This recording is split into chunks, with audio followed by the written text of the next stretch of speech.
Bien, merci de m'avoir invité. Alors, je vais parler un peu plus lentement que l'aumônière des étudiants. Vous savez, j'ai été aumônier des étudiants, mais depuis, j'ai ralenti un peu. Parce que je l'entendais parler tout à l'heure, je me suis dit, au rythme où elle parle, j'en aurai pour un quart d'heure et je pourrai partir, mais ça sera un peu plus long.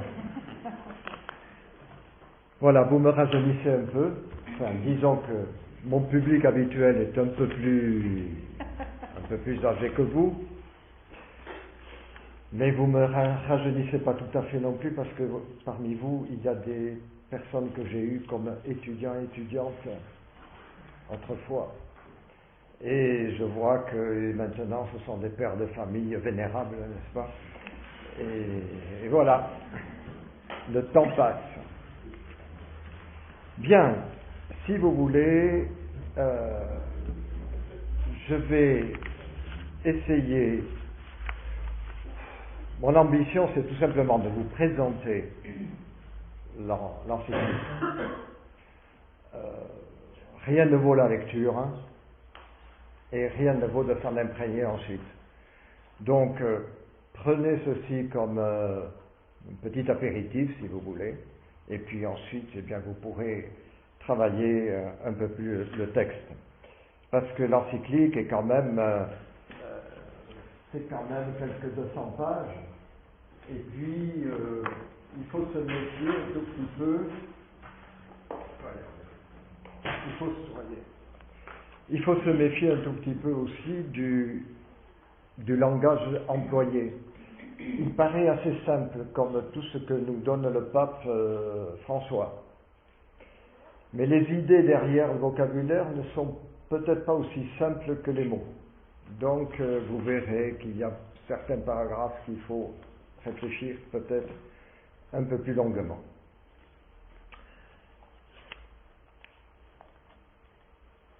Le 11 avril 2015,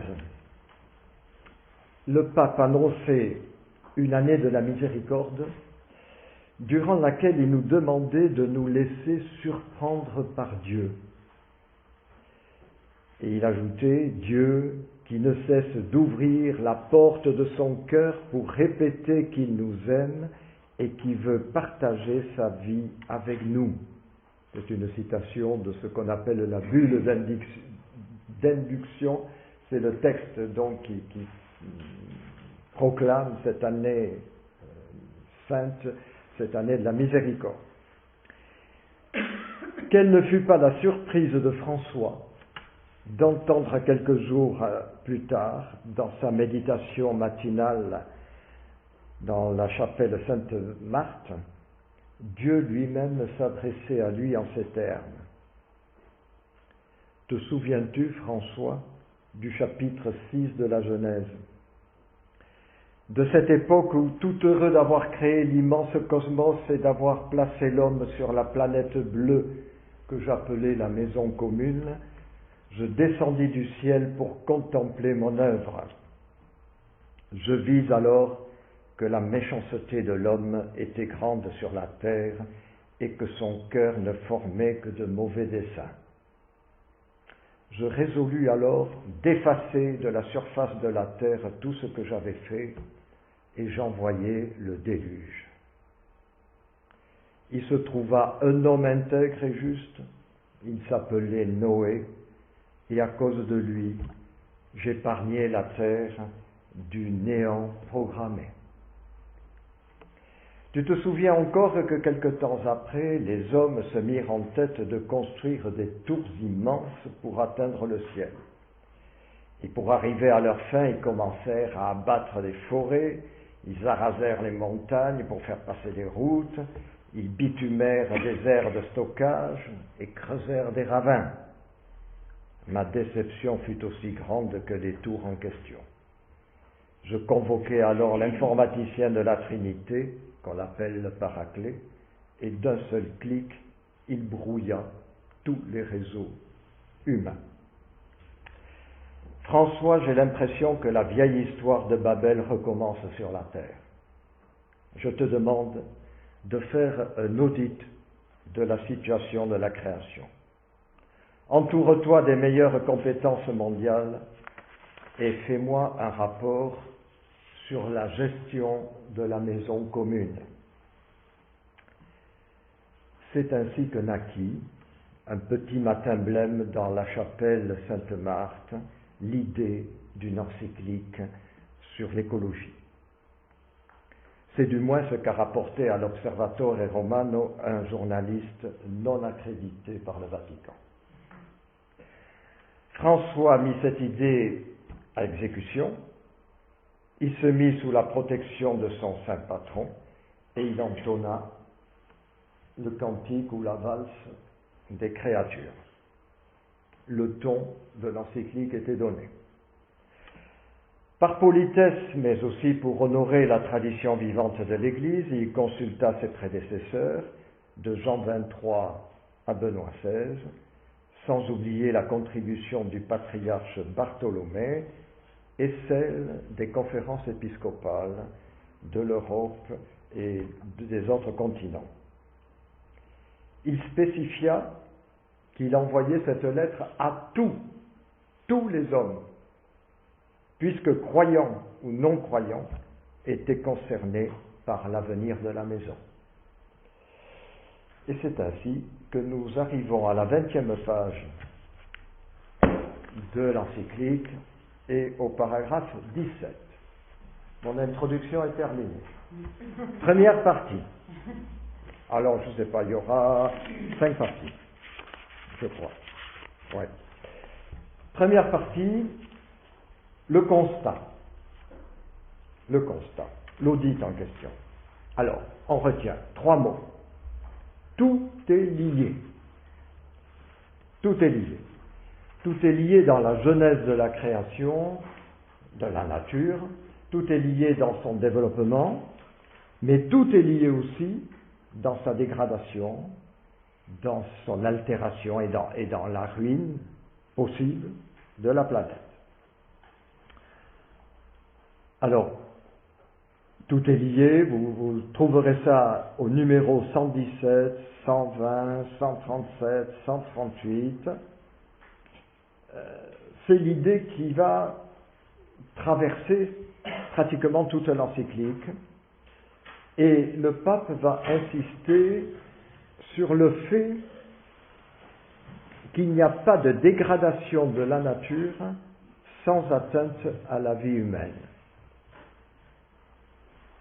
Il constate aussi que les experts sont de plus en plus nombreux à dénoncer le lien entre la pollution générée par l'activité humaine et le changement climatique qui perturbe la vie végétale, animale et humaine, puisque les uns suivent les autres.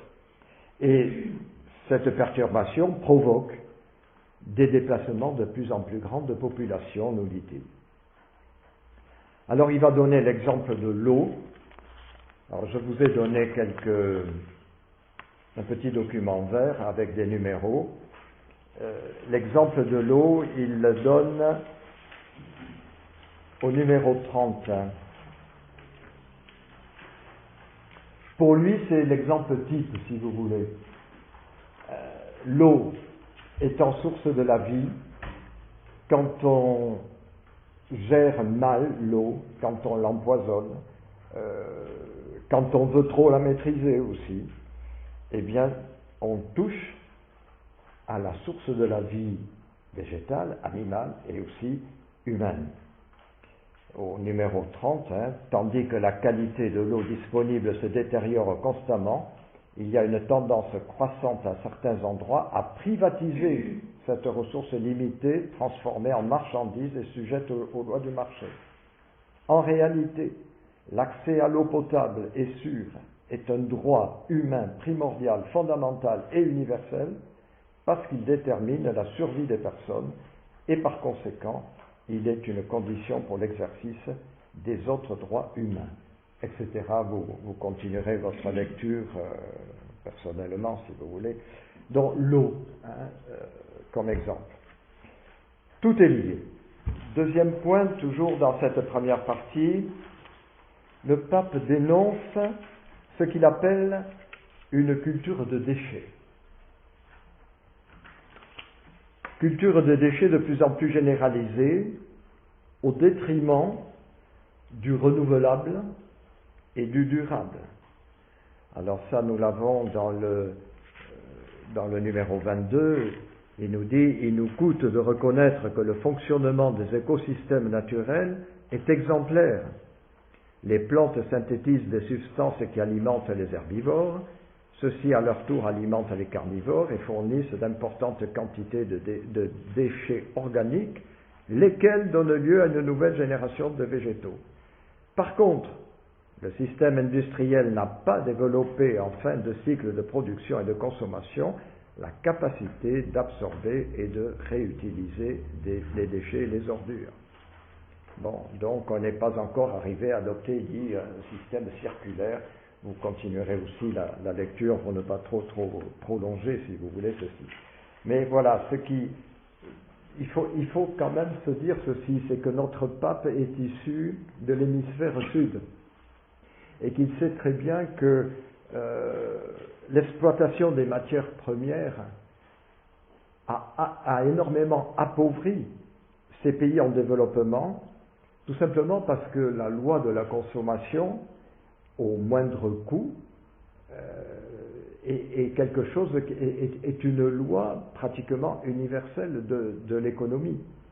Et donc, si on extrait les matières premières pour les revendre au moindre prix, il faut que ça coûte pas très cher là où on les extrait. Et ce n'est pas étonnant que dans ces pays-là, eh bien, les mesures de sécurité du travail ne soient pas respectées, que les dégâts causés par l'exploitation ne sont pas réparés, etc.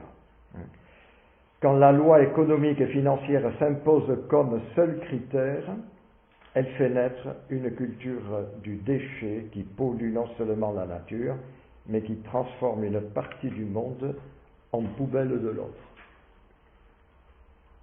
Je me suis même demandé, mais bon, c'est complètement fantaisiste dans ma tête, mais si notre pape n'avait pas derrière la tête l'image de cette fameuse maison commune dont il parle, qui serait l'immense immeuble, si vous voulez, où les étages supérieurs seraient habités par les plus riches de la planète, qui auraient leur petite mer privée, leurs ressources privées, leur jardin, leur agriculture, etc. Et puis quand ils se sont aperçus qu'ils commençaient à avoir besoin davantage de matières premières ou d'autres, ben, ils ont descendu tous les étages, mais avec des ascenseurs, c'est-à-dire que pour éviter de voir un peu les autres. Et puis ils ont été chercher des plages privées, ils ont été chercher des espaces de forage, etc. Ils ont été chercher ce dont ils avaient besoin pour les faire remonter tout à fait en haut chez eux, et tout ça sans se rendre compte de ceux qui habitaient en bas. Et au fur et à mesure qu'ils consommaient tout ce qu'ils prenaient en bas, disons, ils rejetaient leurs déchets par-dessus la balustrade, et ça tombait par terre, et là vivaient des populations sur le déchet de ceux qui étaient en haut. Mais petit à petit, il y a des pays qui ont commencé à se développer, et comme ils sont très nombreux, ils sont en train de monter dans les étages supérieurs. Et du coup, ceux qui étaient bien installés en haut trouvent que ça pousse depuis le bas. Et ils se demandent aujourd'hui si les pays dits en développement ne vont pas un jour les rattraper et les éjecter, et si c'est peut-être nous qui allons passer par-dessus la balustrade quand les autres vont occuper toute la maison commune. Je me demande s'il n'y a pas un peu ça dans l'arrière-fond de ce que nous dit le pape dans cette encyclique. Tout est lié. Culture de déchets. Troisième point, c'est parce que tout est lié que le pape va prôner ce qu'il appelle une écologie intégrale. C'est son 4e chapitre, mais nous allons le voir un peu plus tard. Mais avant d'en arriver là, il nous demande de prendre conscience de l'urgence des problèmes. Il nous dit en gros, il ne s'agit plus de sourire quand on dit que la maison brûle. Ou de se dire, oui, ça brûle pour les autres, mais nous, ça va encore. Non, il nous dit, il y a urgence. C'est le numéro 161. Les prévisions catastrophiques ne peuvent plus être considérées avec mépris ni ironie. Nous pourrions laisser trop de décombres, de désert et de saleté aux prochaines générations. Le rythme de consommation, de gaspillage et de détérioration de l'environnement a dépassé les possibilités de la planète à tel point que le style de vie actuel, parce qu'il est insoutenable, peut seulement conduire à des catastrophes, comme de fait cela arrive déjà périodiquement dans certaines régions. J'écoutais une émission il n'y a pas longtemps d'un grand économiste qui s'appelle David Cohen. Il disait exactement la même chose. Et il disait, quand est-ce que nous allons nous rendre compte qu'on ne peut pas envisager une croissance illimitée dans une planète qui est, elle, limitée. Il faudra qu'un jour ou l'autre, on se mette bien en tête qu'il y a des limites. Et je reviendrai sur cette question de la limite. Enfin, 4e point de cette première partie, notre pape reconnaît cependant que beaucoup d'efforts ont été consentis pour conserver les espèces vivantes et préserver une certaine biodiversité. C'est le numéro 168 de cette première page que vous lirez à tête reposée. Voilà pour la première partie, si vous voulez. Deuxième partie, les causes de ce constat. Alors là, c'est un titre un peu technique, mais enfin, les causes de ce constat, c'est pour lui la globalisation du paradigme technocratique.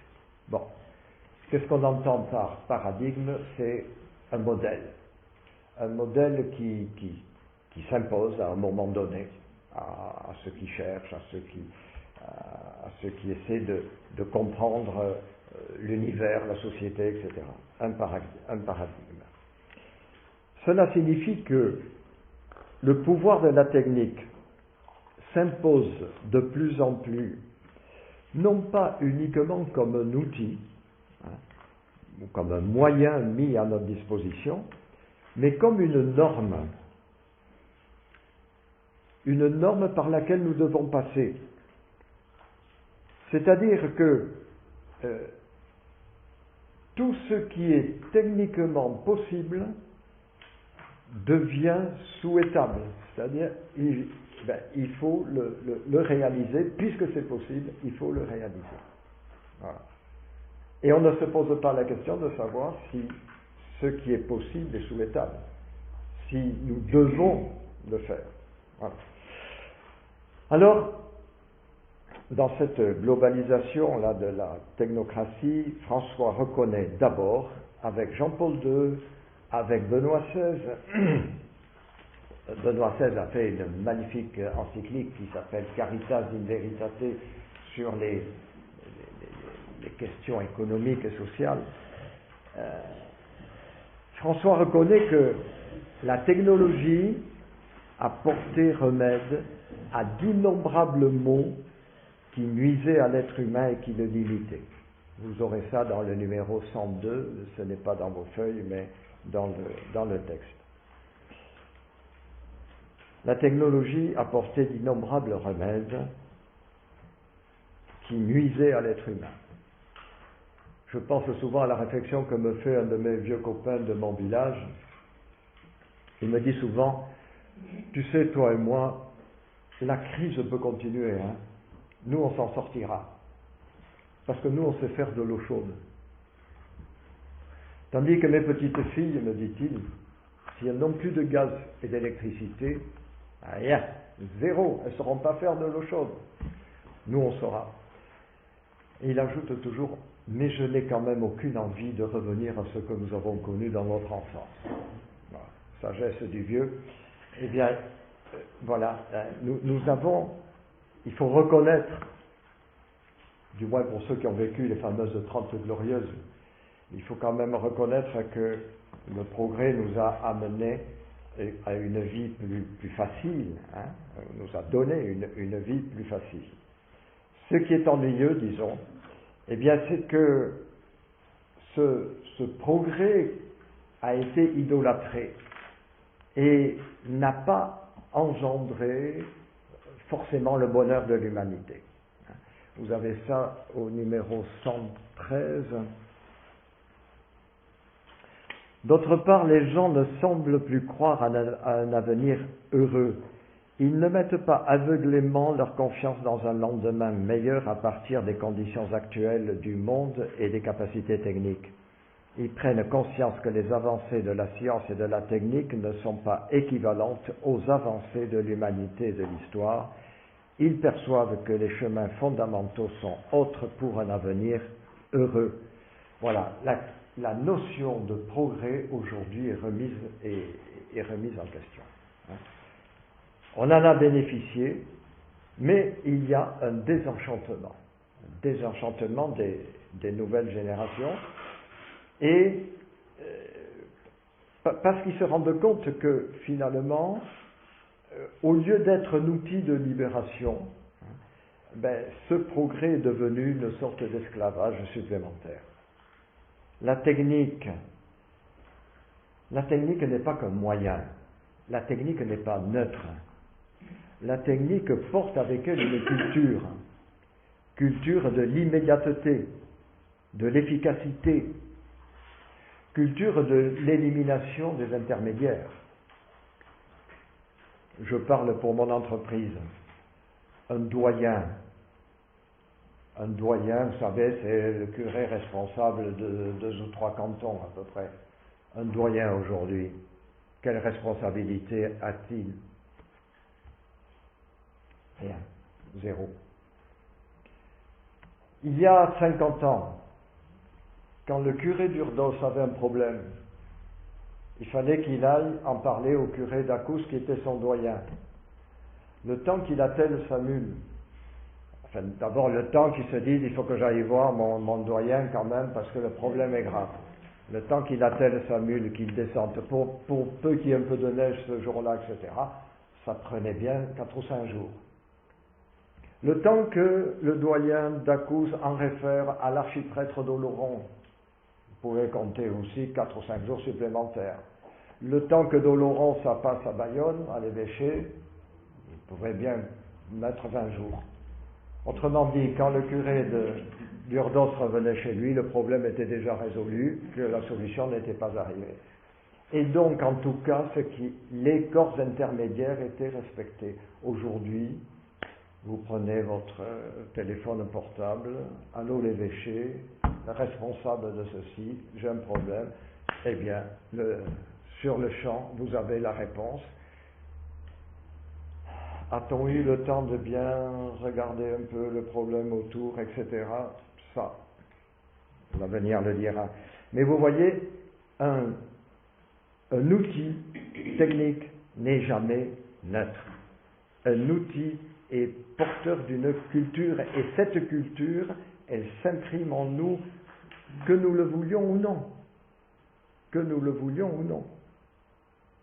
Je pense que comme moi, quand vous partez quelque part, vous tâtez votre poche, est-ce que j'ai mon portable?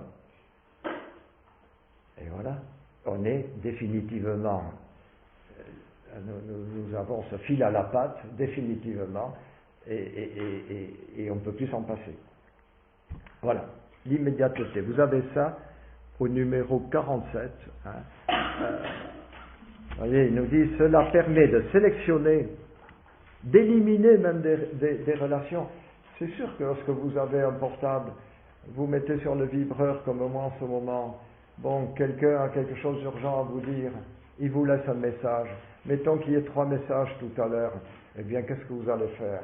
Ben, vous allez aller au plus important, ou vous allez peut-être éliminer un message que vous ne voulez pas entendre ce soir, et ça attendra. Vous voyez, on est dans une culture de sélection aussi, hein, d'élimination des relations selon notre libre arbitre.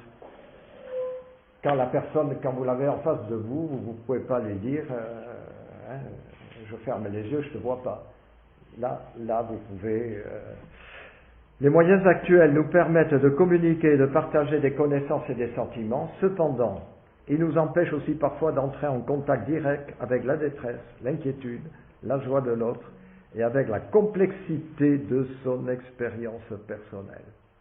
La complexité de son expérience personnelle.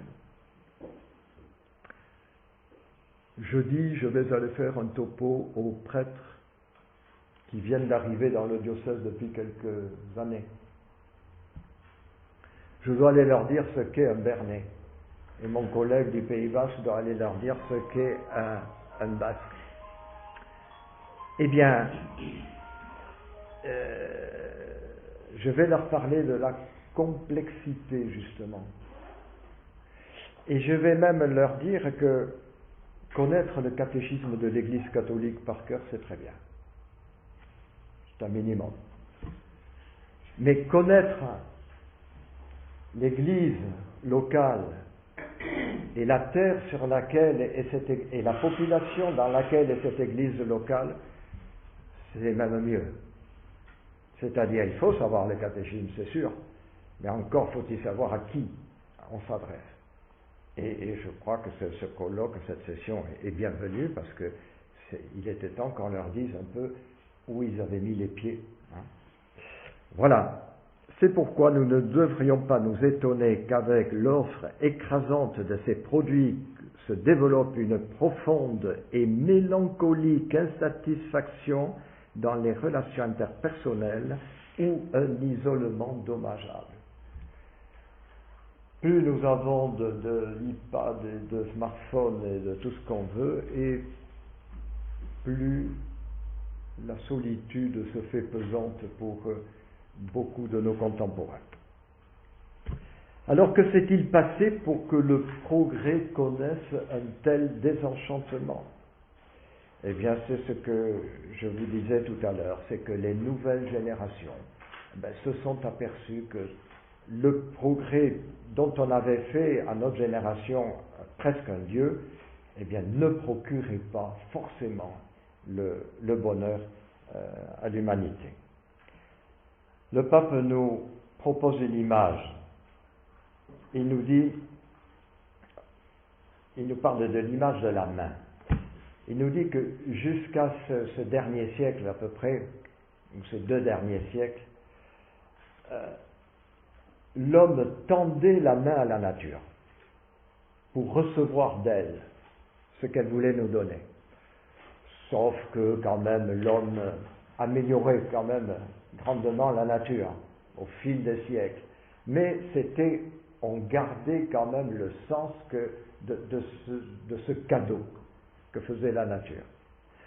Il nous dit aujourd'hui, c'est l'image de la main imposée. Nous imposons la main, et je dirais même le poing, à la nature, de telle sorte qu'on extrait de la nature ce que nous voulons obtenir d'elle. Bon, je le dis souvent quand je suis avec des ruraux et des gens qui ont des racines paysannes. Il est évident qu'à partir du moment où on a exploité les intrants chimiques et où on a mécanisé le travail de l'agriculture, on est arrivé à faire donner à la terre un peu ce que nous voulions. Aujourd'hui, on est en train de revenir un tout petit peu en arrière, mais quand j'étais gamin, il y avait de la vigne à cet endroit-là, il ne pouvait y avoir que de la vigne. D'ailleurs, les terres avaient un nom. On désignait les parcelles par un nom. Et à tel endroit, dans tel endroit on faisait de la luzerne et pas ailleurs. Parce que, au fil des siècles, on s'était aperçu que la luzerne venait bien de là et que le reste végétait. Bon. Voilà. Donc, la main tendue, aujourd'hui, c'est plutôt la main qui s'impose. Et le texte nous dit que le modèle technocratique s'impose aussi, aujourd'hui, sur la morale, sur la politique et sur l'économie. Bon, il donne un exemple de la procréation médicalement assistée, la PMA, ou la gestation pour autrui, et il nous dit que nous assistons là à une technocratisation et de plus en plus importante, et même à une marchandisation de l'humain. Certains pensent encore que la loi du marché s'impose à l'univers entier. Et que si nous laissons faire cette loi du marché, eh bien, ça sera quand même bénéfique pour l'ensemble de la planète. Autrefois, j'ai fait un peu de philo, j'ai fait un peu de marxisme. Il y avait chez les marxistes, dans le marxisme, cette idée aussi que il y avait comme une superstructure, hein, vous savez, qui était un peu au-dessus de l'histoire. Et cette superstructure faisait que, quoi qu'il arrive, nous allions de toute façon vers une société sans classe, vers un avenir radieux, etc. Comme si c'était, oui, quelque chose d'un peu divin qui était au-dessus de l'histoire et finalement, si vous voulez, les militants, les hommes ne faisaient que accélérer ou ralentir cette marche définitive vers le progrès. Bon, on en est revenu, sauf que ce sont maintenant les libéraux qui, en économie, ont adopté ce même principe marxiste qui nous disent il y a une loi du marché autour de nous, personne ne... En plus, ils nous disent personne ne pilote cette loi du marché, il n'y a personne dans l'avion, mais si nous la laissons faire, nous arriverons quand même, il y aura toujours des miettes pour tout le monde. En fait, le texte nous dit que ce qu'on arrive à faire, c'est que la richesse des uns s'agrandit de plus en plus et que la pauvreté des autres, ou du moins le niveau des autres, stagne. Et donc, le différentiel augmente, c'est tout. Et je lisais là aussi un texte aussi sur le rebond de l'économie américaine aujourd'hui. Tout le monde s'extasie un peu, mais cet article disait cette richesse nouvelle profite à 10% de la population. Et les autres, eh bien, suivent le wagon comme ils peuvent. Alors, ce qui fait que nous avons en gros deux visions du développement. Il y a ceux qui souhaitent, comme ça s'est fait jusqu'à présent, qui souhaitent que l'homme, la science, la technique, l'intérêt régissent la maison commune. Voilà. C'est l'homme qui est le maître de l'univers. Et puis il y a ceux, à l'autre extrême, qui nient toute valeur particulière à l'homme et qui lui disent, au fond, tu n'es qu'une petite particule de la nature, tout ce qu'on te demande, c'est de rentrer dans le grand cycle de la nature et de te faire le plus petit possible parce que tu ne comptes pas. Et on voit bien que ces deux extrêmes ne sont pas tenables. En particulier le deuxième, parce qu'on ne peut pas à la fois demander à l'homme de respecter la nature sans lui reconnaître quand même qu'il a une place particulière, puisque justement il pourrait en arriver à la détruire. Donc voilà, le souhait de notre pape, on va le voir tout à l'heure, ça serait peut-être qu'il y ait un certain ralentissement, mais on verra tout à l'heure comment, ralentissement de la croissance. Voilà donc la deuxième partie, les causes les causes de ce constat, ce paradigme de la technocratie qui s'impose à toutes les activités humaines. Troisième partie, plaidoyer pour une écologie intégrale. Le pape va nous proposer donc cette définition, une écologie intégrale. Qu'est-ce qu'on peut retenir? Eh bien, là aussi, une expression, le bien commun. Alors, je vais expliquer tout à l'heure, le bien commun. Chercher le bien commun de telle sorte que chacun soit bien dans la maison commune, que chacun soit chez lui dans la maison commune. La nature, nous dit-il, n'est pas un simple cadre de vie. Elle nous constitue. Nous sommes enchevêtrés en elle, numéro 139, enlacés, nous dit-il. Et tout ce qui touche à la nature a donc un retentissement en nous. Ça, je crois que c'est une des idées forces de ce texte. Et qui d'ailleurs quand on a entendu les premiers commentaires de nos hommes politiques, à qui bien sûr on demandait tout de suite qu'est-ce que vous avez pensé de l'encyclique, ils ne l'avaient pas lu, mais enfin ils avaient un nègre par là qui avait dû le lire à leur place, mais tous quand même ont été surpris par la vision englobante du pape. Il ne s'est pas du tout situé au niveau, on va aller descendre l'eau ici, les icebergs là-bas, la forêt amazonienne ici. Non, il a une vision tout à fait englobante. Et il dit, il n'y a pas deux crises séparées, une environnementale et l'autre sociale, mais une seule et complexe crise socio-environnementale. Numéro 139 toujours. Il prend l'exemple des vieilles cultures indigènes.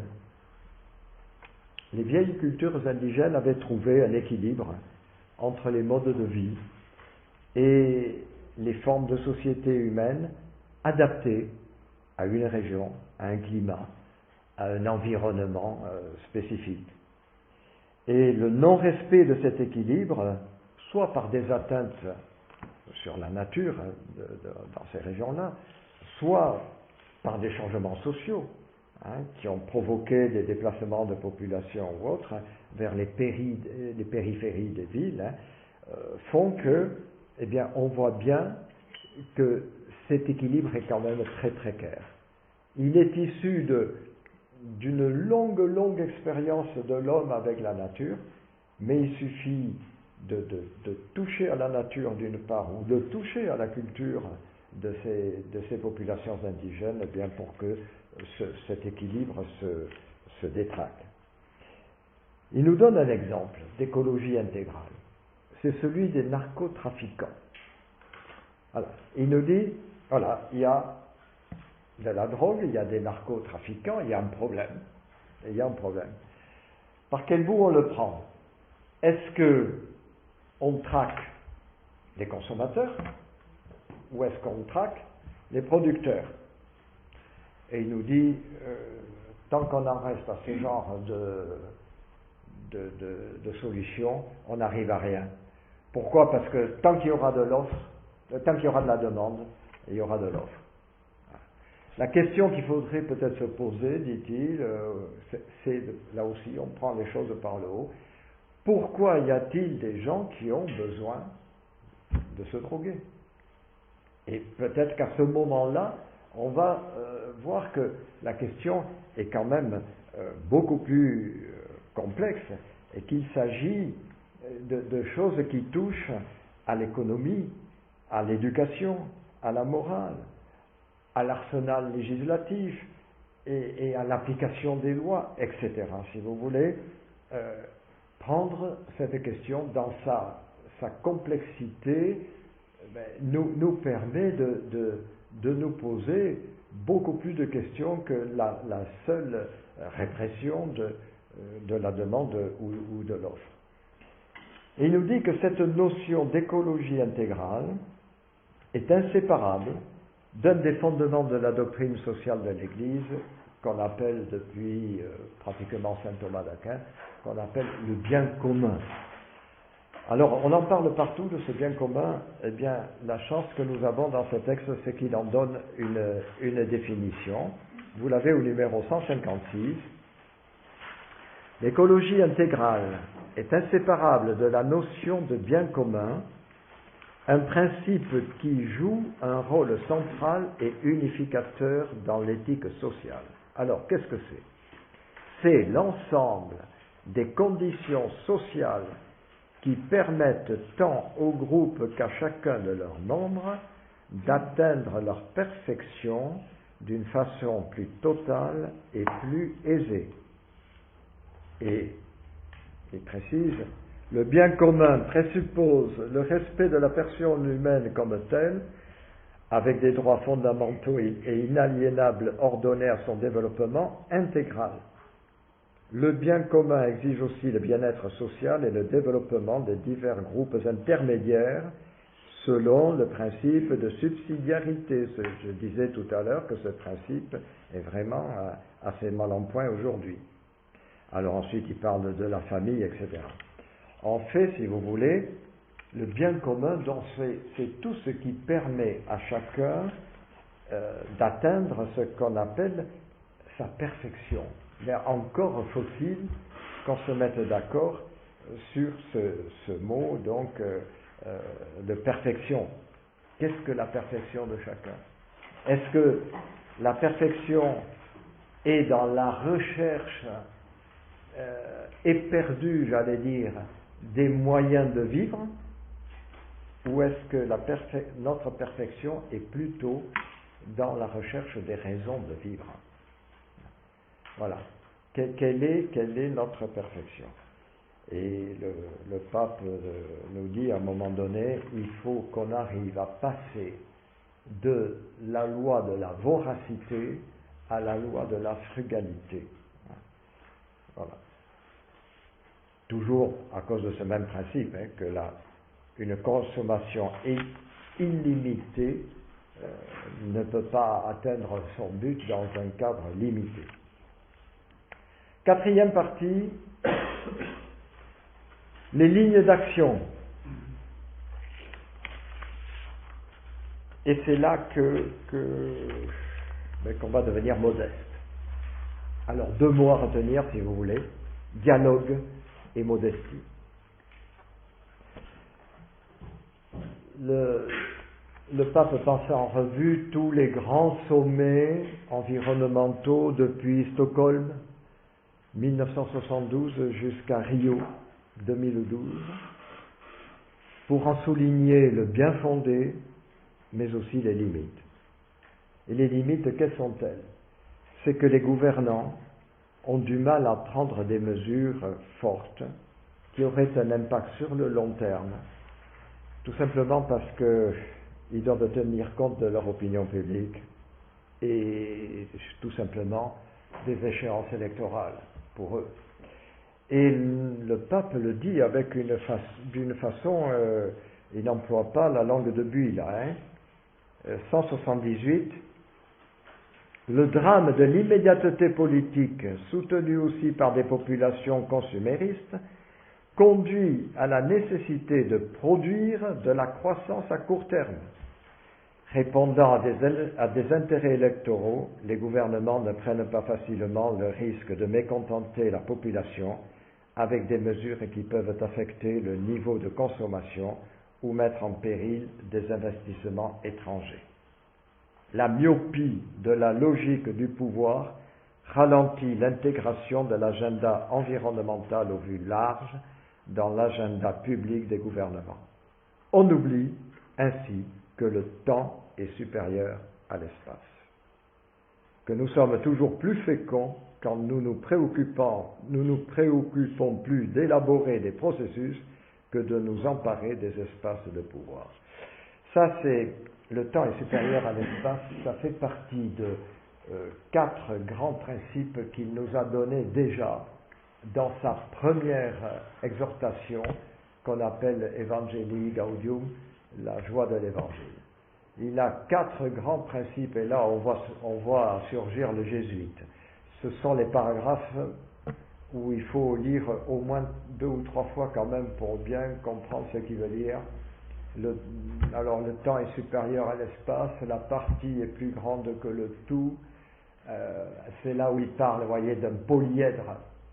Il nous dit que le tout, on a voulu le représenter comme un cercle. L'ennui, c'est que quand on veut faire rentrer des choses très diverses dans un cercle, eh bien, il faut raboter les angles. Tandis que le polyèdre, c'est une figure géométrique qui a x côtés, ou enfin, et où on peut faire rentrer des choses qui sont diverses et qui ne vont pas être rabotées par la circonférence. Et puis il y a 2 autres grands principes, là je ne les ai plus en tête, mais ça vaut la peine de lire ça et de nous en imprégner. Et il les reprend là dans ce texte-là. Voilà. Alors, donc, il nous dit que les gouvernants ont eu du mal à prendre des décisions importantes. Alors, il lance un appel à un dialogue général. Et il dit ceci: personne ne possède la solution de cette écologie intégrale. Et sûrement pas l'Église. C'est le numéro 188, je crois. Dans certaines discussions sur les questions liées à l'environnement, il est difficile de parvenir à un consensus. Encore une fois, je répète que l'Église n'a pas la prétention de juger les questions scientifiques ni de se substituer à la politique, mais j'invite à un débat honnête et transparent pour que les besoins particuliers ou les idéologies n'affectent pas le bien commun. Voilà, donc appel à un dialogue général. Et il demande à ce que l'on redéfinisse la notion de progrès. C'est au numéro 194. Redéfinir la notion de progrès, dit-il, en faisant appel à des valeurs autres que strictement économiques et techniques. Et il souhaite que les traditions philosophiques, morales et religieuses de l'humanité soient invitées au débat et écoutées, parce qu'elles sont tout simplement porteuses de la sagesse des siècles. Ce dialogue, dit-il, devra proposer de nouveaux styles de vie. Et nous, Français, ça devrait nous parler. Parce que, vous savez, il y a eu les crises pétrolières, et en 1982, les évêques français ont sorti un texte qu'ils ont appelé à cette époque-là pour de nouveaux modes de vie, où déjà ils se rendaient compte que ces crises pétrolières devaient nous obliger à revoir notre croissance et notre idée du progrès. Ces styles de vie nouveaux devraient nous permettre de faire l'expérience suivante, c'est que le bonheur peut se vivre dans les limites acceptées de nos besoins. Je dis bien les limites acceptées de nos besoins. Je crois que je vais mourir sans aller sur la Lune. Ça pourrait être, après tout, un désir bien légitime. D'autres y sont allés, pourquoi pas moi. Mais je vais mourir sans aller voir la Lune. Est-ce que ça va m'empêcher d'être heureux? Je ne pense pas. Donc, cette question de limite, je crois qu'il y a tout un travail à faire aussi autour de ce thème, parce que trop souvent, la limite a été conçue comme une limitation justement de nos potentialités, et elle ne pouvait que nous paraître négative, cette limite. Alors que la limite, c'est ce qui délimite aussi le champ dans lequel je peux exercer mon autonomie, ma liberté et mes potentialités sans gêner les autres. Donc il y a aussi, je crois qu'il faut que nous regardions la limite comme cette possibilité que nous avons d'exercer notre liberté.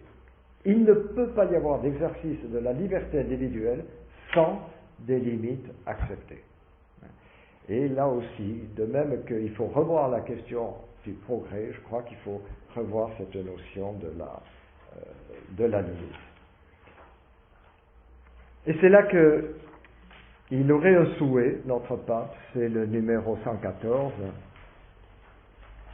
Ce qui arrive en ce moment nous met devant l'urgence d'avancer dans une révolution culturelle courageuse. La science et la technologie ne sont pas neutres, mais elles peuvent impliquer du début à la fin d'un processus diverses intentions et possibilités, et elles peuvent se configurer de différentes manières. Personne ne prétend vouloir retourner à l'époque des cavernes comme mon copain de mon village. Cependant, il est indispensable de ralentir la marche pour regarder la réalité d'une autre manière, recueillir les avancées positives et durables et en même temps récupérer les valeurs et les grandes finalités qui ont été détruites par une frénésie mégalomane. Peut-on ralentir? Ça, c'est une question qui m'a un peu chiffonné, parce que j'avais lu à droite et à gauche que c'est impossible, on ne peut pas arrêter la croissance, c'est dans la nature humaine. Et d'ailleurs, dans l'encyclique de Benoît XVI, il y avait quelque chose comme ça, où il disait, on ne peut pas limiter l'homme, il faut qu'il soit toujours en développement. Alors j'ai pris mon téléphone un jour, et j'ai un vieux copain qui est beaucoup plus scientifique que moi, il a fini directeur général de Supélec, il est à l'Académie des sciences, je ne sais pas quoi, de Paris, tout ça. Et il me disait qu'il avait lu cette encyclique et qu'il en avait fait un petit résumé pour ses enfants et ses petits-enfants. Alors j'ai donc profité de l'occasion pour lui dire, écoute, dis-moi, est-ce que c'est envisageable qu'on puisse dire, on va stopper un tout petit peu, parce que, bon, moi je me dis, c'est vrai qu'on peut nous demander, nous, d'arrêter d'acheter. Une fois qu'on a deux voitures dans un ménage, c'est peut-être pas indispensable d'en avoir 3. On pourrait peut-être se dire, on va stopper, et puis pendant ce temps, les autres vont, les vases communicants. Il paraît que ça ne marche pas comme ça. Bon, alors, je lui ai dit, comment tu as compris ce souhait du pape? Mais il me dit, c'est la différence entre un sprint et une course de fond.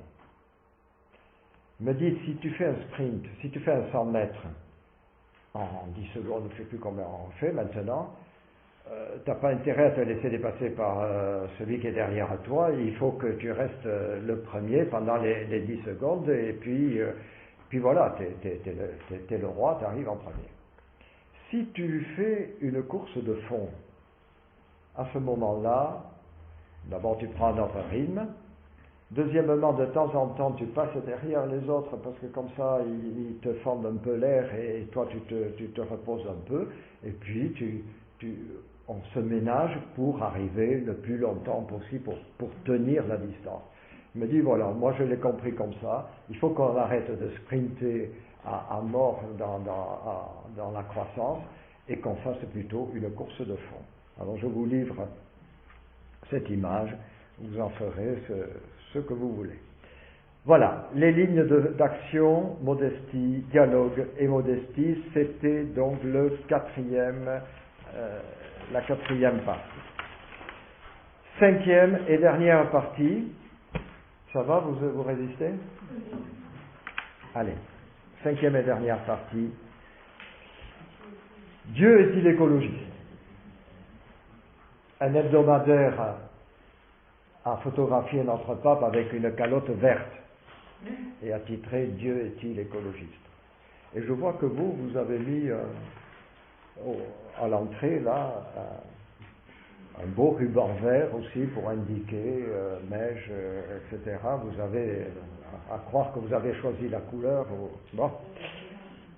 Hein? Voilà. Dieu est-il écologiste? Eh bien, on va revenir au chapitre 2 de l'encyclique. Vous voyez, j'ai bouleversé les chapitres. Retour à la Genèse et retour à l'Évangile. C'est dans son deuxième chapitre, donc, qu'il a intitulé l'Évangile de la création, que le pape aborde la position des chrétiens dans ce dialogue planétaire dont je viens de parler. Quelle est la position des chrétiens? Numéro 64, je ne sais plus où je l'ai, peut-être, non, je vous l'avais peut-être pas, mais je vais vous le dire, parce que je ne l'ai pas mis dans le... Je n'avais pas tout à fait fini quand j'ai donné un... Voilà.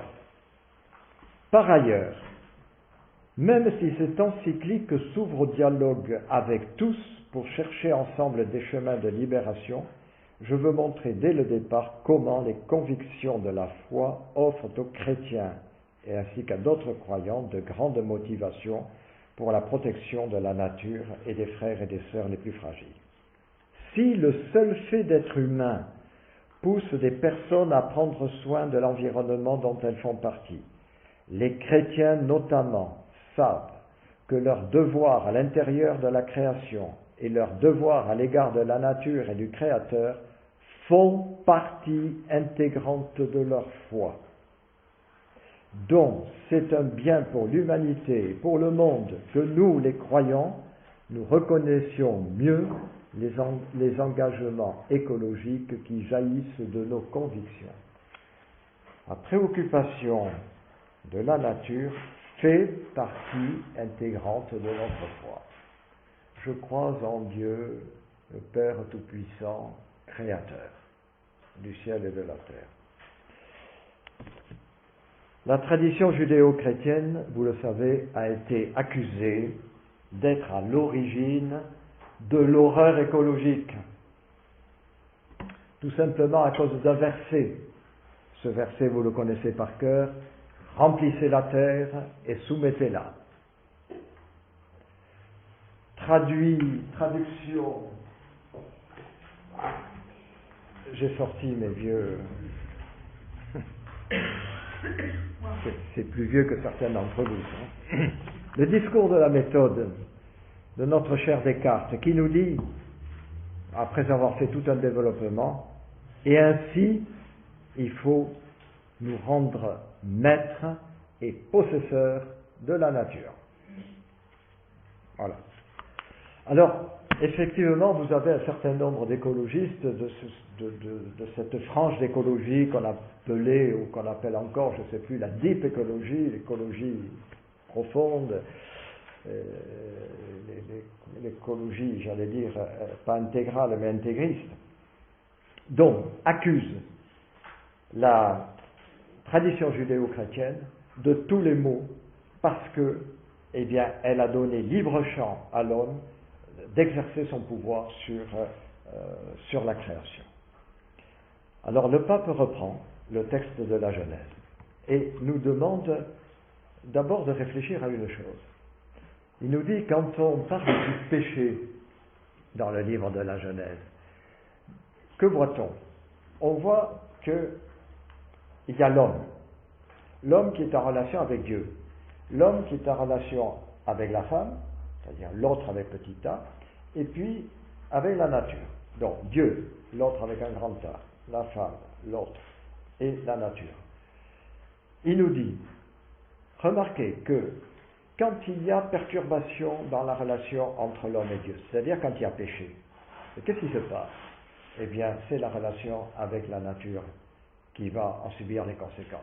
Car désormais, tu vas devoir travailler, la terre produira des ronces, etc. Bon. Perturbation avec l'autre, avec la femme. C'est elle qui m'a trompé, etc. Voyez, il nous dit que ce fameux principe de cohésion, que tout est lié, eh bien, il est déjà dans la Genèse. Car quand l'une de ces trois relations est perturbée, eh bien, elle défigure les autres. Et donc, il nous dit, premièrement, il faut voir ça. Et puis, bon, alors là, c'est en tant que formation permanente que je prends le relais, là. Qu'est-ce qu'on peut dire quand on nous accuse d'avoir été donc les pourfendeurs de la nature à cause de ce verset? Bon, premièrement, il faut pouvoir dire ceci, c'est qu'à l'époque où ce verset a été écrit, c'est-à-dire à peu près 6e siècle avant Jésus-Christ, c'est au moment de l'exil, juste après l'exil. Qu'est-ce qui se passe? eh bien, les populations conquérantes ont pris la Palestine. Donc, on renvoie les prisonniers chez eux, depuis Babylone, ils reviennent, et on leur dit, eh bien, emplissez la terre et soumettez-la. Autrement dit, vous revenez chez vous, eh bien, comme le dira le prophète Isaïe, remplissez la terre de semences, de bétail et d'hommes. Faites des enfants, amenez votre bétail et reprenez possession de votre terre. Donc, si vous voulez, dans ce contexte-là, c'est dans ce contexte-là qu'il faut comprendre ce verset. Ensuite, imaginez quand même, au VIe siècle avant Jésus-Christ, quel pouvait être l'impact de l'homme sur la nature, avec le genre de charrue qu'il devait avoir et le genre d'outils qu'il devait avoir. L'impact était quand même assez limité pour que ce verset ne fasse pas partie d'une horreur écologique. Et enfin, alors là, pour moi, l'argument le plus important, c'est celui-ci, c'est que ce verset-là, emplissez la terre et soumettez-la, il s'adresse à qui? Il s'adresse à un homme qui lui-même obéit à la Torah, qui lui-même obéit à la loi de Dieu. Ce n'est pas un ordre qui est donné par Dieu en lui disant « Tu es le roi, tu es le maître ». Non, non, non. Tu es le gérant de la création, car tu obéis à la loi divine, tu obéis à ton Dieu d'abord. Et quand vous lisez le livre du Deutéronome, chapitre, je ne sais plus, 24, toi l'exégète, ou le Lévitique, vous avez un tas de préceptes où l'on vous dit par exemple, mais lorsque tu moissonnes ton champ, ne va pas jusqu'à la dernière rangée, celle-là tu la laisses pour la veuve, pour l'orphelin. Quand tu gaules ton olivier, tu n'y reviens pas. Tu laisses celles qui sont restées, c'est pour la veuve, l'orphelin, etc. Vous avez un tas de préceptes comme ça qui font qu'on voit bien que l'homme n'est que le gérant de la création. Le propriétaire, c'est Dieu. Et donc, cet ordre qui est donné à l'homme, il est donné à quelqu'un qui déjà obéit à une instance supérieure. Alors, quant à Jésus, eh bien, vous pensez bien que, bon, vous avez l'évangile dans la tête, Jésus est aux antipodes de ces principes de la technocratie à tout prix, de la finance à tout prix, de l'économie à tout prix, quand il nous dit, par exemple, eh bien, Dieu ou maman, il faut choisir. Hein. Quand il nous dit, ben, tu as construit des greniers, tu les as remplis, etc. Pauvre fou, demain, tu rendras ta vie, etc. Bon, c'est au numéro 82. Pourquoi je vais donner le numéro 82? Le voilà, c'est le dernier. Quand on propose une vision de la nature uniquement comme objet de profit ou d'intérêt, cela a aussi de sérieuses conséquences sur la société. La vision qui consolide l'arbitraire du plus fort a favorisé d'immenses inégalités, injustices et violences pour la plus grande partie de l'humanité, parce que les ressources finissent par appartenir au premier qui arrive et qui a le plus de pouvoir. Le gagnant emporte tout. L'idéal d'harmonie, de justice, de fraternité et de paix que propose Jésus est aux antipodes d'un pareil modèle. Et il l'exprimait ainsi avec respect au pouvoir de son époque. Les chefs des nations dominent sur elles en maître, les grands leur font sentir leur pouvoir. Il ne doit pas être ainsi parmi eux. Enfin, le pape nous appelle à une conversion, c'est ce terme, une conversion écologique. Et vous n'avez pas là le texte que je vais vous donner, mais c'est le numéro 117, notez-le, pour y revenir plus tard. Alors, regardez cette comparaison qui est très belle à mon avis. S'il est vrai que les déserts extérieurs se multiplient dans notre monde, s'il est vrai que les déserts extérieurs se multiplient dans notre monde, parce que les déserts intérieurs sont devenus très grands, La crise écologique est un appel à une profonde conversion intérieure. Mais nous devons aussi reconnaître que certains chrétiens, engagés et qui prient, ont l'habitude de se moquer des préoccupations pour l'environnement avec l'excuse du réalisme et du pragmatisme. D'autres sont passifs et ils ne se décident pas à changer leurs habitudes et ils deviennent incohérents. Ils ont donc besoin d'une conversion écologique qui implique de laisser jaillir toutes les conséquences de leur rencontre avec Jésus-Christ sur les relations avec le monde qui les entoure. Vivre la vocation de protecteur de l'œuvre de Dieu est une part essentielle d'une existence vertueuse. Cela n'est pas quelque chose d'optionnel, ni un aspect secondaire dans l'expérience chrétienne. 167. 217, pardon. 217. Bref, si vous voulez raccourcir un tout petit peu votre travail, si vous n'avez pas le temps de lire toute l'encyclique, gardez le dernier chapitre qui est intitulé « Éducation pour l'alliance entre l'humanité et l'environnement ». C'est dans cette édition à la page 163.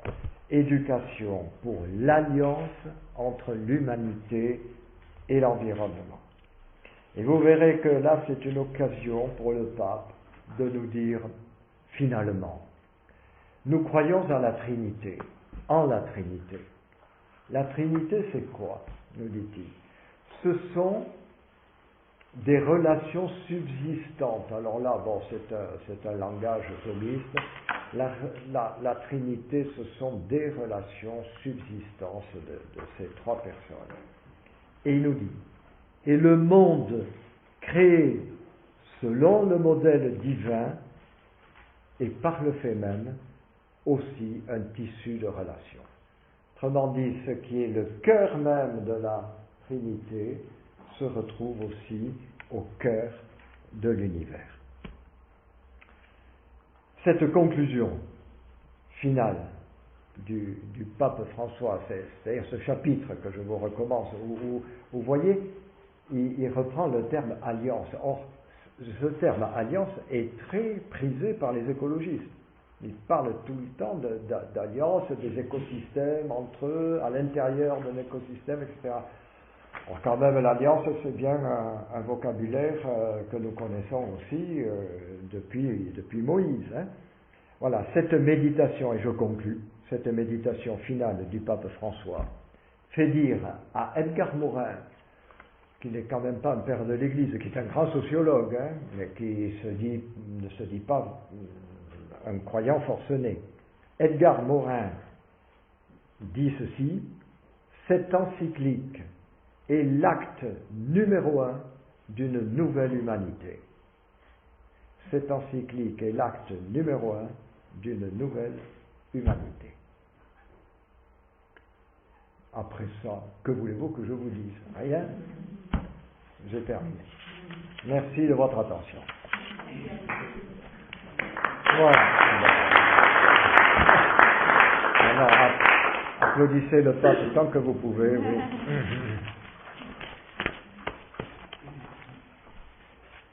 Entre nous, je n'ai fait qu'effleurer un certain nombre de choses. Hein, parce que, je vous disais, c'est dense. C'est dense. Voilà, eh bien, vous le travaillez. Hein. Il y a peut-être des questions, je ne pourrais peut-être pas répondre à tout, mais des remarques aussi que vous voulez faire, parce que vous l'avez lu, certains.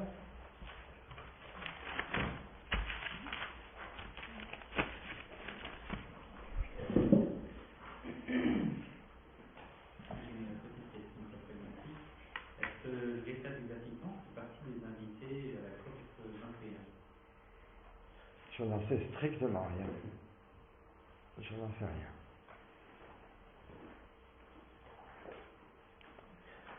Mais qu'il y ait des représentants, je pense que oui.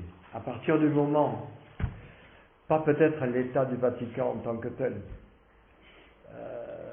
mais qu'il y ait des représentants des religions et des grands courants spirituels de l'humanité? Je pense que oui, parce que quand vous voyez Nicolas Hulot, je ne sais pas comment il s'appelle, qui fait le tour des uns et des autres, il doit préparer quelque chose quand même dans ce style-là, me semble-t-il.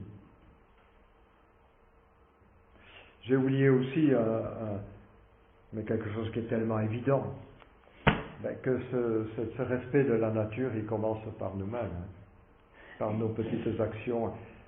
Tout à l'heure, là, je revenais à pied là, de chez le vicaire général, je voyais une grande affiche, il y a un robinet qui coule et qui a des fuites, et on nous demande tout simplement de faire attention à l'usage que nous faisons de l'eau, et on revient toujours à ce principe de vie qu'est l'eau. Et vous, parents, je suis sûr que vous passez le temps à gendarmer votre maisonnée pour que on ne fasse couler de l'eau que quand c'est nécessaire. Et que l'électricité, vous savez qu'on disait que les services de sécurité à l'Élysée étaient sur les dents du temps de Gaulle.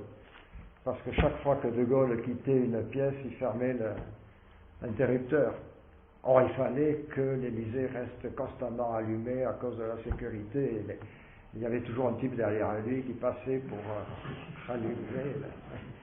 Mais voilà, c'était De Gaulle. Il était de notre siècle comme moi.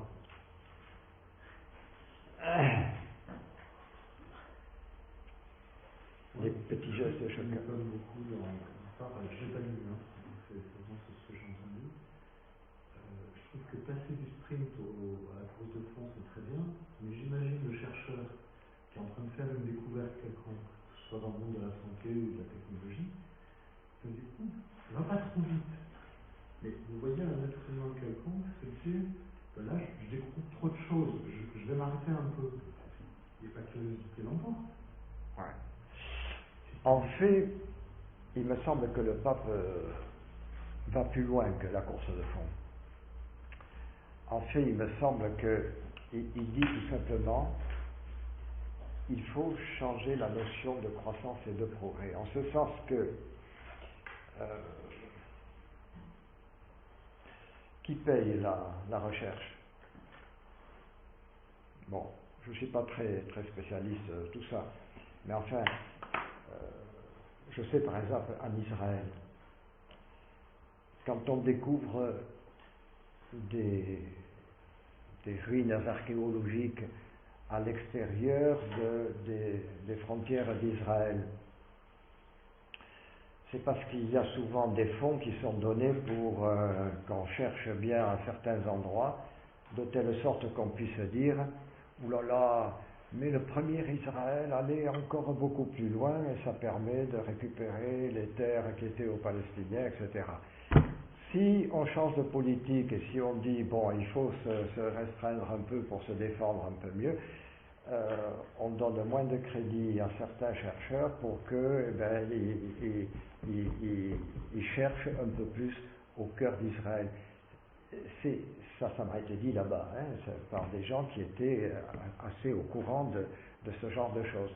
Donc, je pense que, si vous voulez, si on change de paradigme, comme il dit, si on change la notion de progrès, est-ce que on ne pourrait pas demander à nos chercheurs de mettre justement toute leur énergie et toutes leurs compétences au service d'une autre croissance, et au service justement de ce partage, de ce partage plus équitable des ressources humaines, au service des énergies renouvelables, au service des choses durables, etc. Je pense qu'il ne s'agit pas de freiner l'activité humaine, mais il s'agit peut-être de l'orienter sur d'autres objectifs, me semble-t-il. Après, tout ce qui est techniquement possible n'est pas forcément souhaitable pour l'humanité. Et c'est là aussi où on peut dire, bon, certes, la bombe atomique c'est très bien, le nucléaire c'est très bien, mais on n'est pas obligé de l'envoyer sur Nagasaki ou bon. C'est là un des gros problèmes, c'est entre le possible et le souhaitable aussi. Et or, il n'y a pas, ce que Benoît XVI a demandé dans son encyclique, la dernière, c'était aussi, il demandait une sorte d'instance mondiale qui pourrait justement donner des orientations qui ne soient pas des orientations justement uniquement économiques, technologiques ou autres. D'ailleurs, nous n'avons pas cette instance mondiale de régulation. Si on prend l'exemple du chercheur, je ne suis pas à ce niveau-là, mais en même temps, je sais que les directeurs de labo ou les chefs de labo passent des temps énormes actuellement à rechercher des financements, à faire des dossiers pour avoir des financements pour tel ou tel truc, dossiers qui n'arrivent pas. Et du coup, ils sont forcément à un moment donné amenés à faire autrement, quoi. Donc de toute façon, les crédits, ils sont plus du ciel comme ça, ils sont plus de la même manière. Du coup, ça va forcément faire un truc à faire autrement. Il paraît que la crise donne des idées. C'est ça. Mais ça n'est pas avant tout une volonté politique au travers de tout ce que tu dis. C'est-à-dire l'homme est amené toujours à aller de l'avant dans la recherche, quelle qu'elle soit. Mais l'orientation de cette recherche, elle est quand même une volonté politique avant tout. Ouais. Voilà. Et oui. C'est pas le chercheur quelque part qui va décider de ce que va devenir le fruit de sa recherche. Ouais. Ni dans quelle direction il cherche. Ah non, ouais. C'est une volonté politique. Et oui, mais comme la volonté politique est freinée par par à la fois l'économie, mais aussi les intérêts électoraux. Ça nous dépasse. Ben oui, ça nous dépasse. Non, parce que en tant que citoyen quand même, avec notre vote, on peut quand même infléchir aussi sur les orientations politiques. Mais il y a un économie concret qui nous appartient à tous. On a fait d'énormes progrès pour réduire les consommations électriques. Je ne crois pas qu'individuellement, nous ayons notre facture d'électricité qui est baissée. Nous consommons différemment. Et nous consommons de plus en plus de choses différentes. Mais la technologie fait qu'on a moyen de consommer moins. Et ça nous appartient, je crois, ça. Savoir si c'est du nucléaire ou autre chose, ça ne t'appartient pas. Oui, on peut quand faire l'opérateur. On est à ce niveau-là, on est un peu dépassé. Je ne parle pas de la source, je parle de ton compteur qui tourne tous les jours. Oui, ça oui. Et aujourd'hui, tu changes ton frigidaire, tu vas consommer moins. Tu changes un certain nombre de choses, tu vas consommer moins. Ça t'appartient. Oui, ça t'appartient, mais quel va être l'impact au niveau de la communauté, au niveau mondial, j'allais dire. Quel a été l'impact des déchetteries? D'être mieux placé par rapport à cette petite économie qui va faire toi-même. Quel a été l'impact des déchetteries que nous avons mis en place ces dernières années? Très mauvais en Espagne, puisque les vautours ne savent même plus où aller manger, et on est obligé d'aller nourrir, alors que les déchets, au moins, les déchetteries à ciel ouvert permettent aux vautours de survivre. Maintenant, je ne sais pas comment on va faire avec les vautours. Seulement, ils ne bouffaient pas des carcasses de frigo. Ils ne bouffaient pas des carcasses de frigo quand même. On va dire maintenant aussi pour leur amener pour le faire manger. Dans quel chapitre il disait quand même qu'on devait agir à notre niveau quand même. Oui. Que certes, ça n'aurait pas forcément un impact immédiat en termes d'effet global, mais on devait quand même agir à notre niveau, quand même. C'est une prise de conscience, d'abord individuelle, voilà, de tout ce qui se passe, voilà, une prise de conscience d'abord individuelle et puis qui ensuite se répercute.